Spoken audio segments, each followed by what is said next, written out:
नमस्कार, मी Gauri Suryavanshi. S Marathi news मध्ये आपलं स्वागत. वळूयाच्या बातमीपत्राकडे.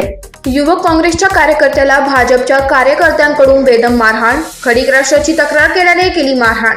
विविध मागण्यांसाठी जाफराबाद शहरातील तहसील कार्यालयात राजू मकरे यांचे उपोषण सुरू असून ते सोडविण्यासाठी कृषी उत्पन्न बाजार समितीचे संचालक व काँग्रेसचे कार्यकर्ते प्रमोद फदाट हे नायब तहसीलदार मंगेश साबळे यांच्याशी चर्चा करत होते. त्यावेळी तू आमच्या खडीकेश्वरची वारंवार तक्रार करतो, तू प्रकरण मिटवणार की नाही असे म्हणत भाजप कार्यकर्त्यांनी तहसील कार्यालयातच फदाट यांना मारहाण केली आहे. प्रमोद फदाट यांच्या तक्रारीवरून चेतन संतोष लोखंडे, सागर संतोष लोखंडे व दत्ता प्रल्हाद लोखंडे यांच्यासह 80 ते 90 अनोळखींवर गुन्हा दाखल झालाय.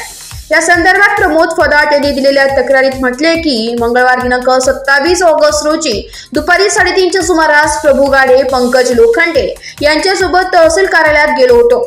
तेथेच विविध मागण्यांसाठी राजू मकरे यांचे उपोषण सुरू आहे. ते सोडविण्यासंदर्भात नायब तहसीलदार मंगेश साबळे यांच्याशी चर्चा करत होतो.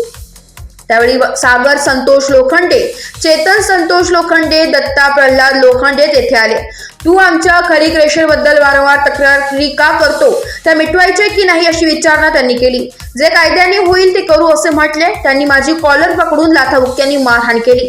नायब तहसीलदार साबळे यांनी मध्यस्थी करून मला वाचवण्याचा प्रयत्न केला. यावेळी मोठा जमाव जमला होता. त्यानंतर त्यांनी मला बाहेर आणून मारहाण केली. या प्रकरणी जाफराबाद पोलीस ठाण्यात संशयितांविरुद्ध गुन्हा दाखल झालाय. पोलीस निरीक्षक प्रताप इंगळे तपास करीत आहे. एस मराठी न्यूज साठी प्रतिनिधी अमोल शिंदे, भोकरदन.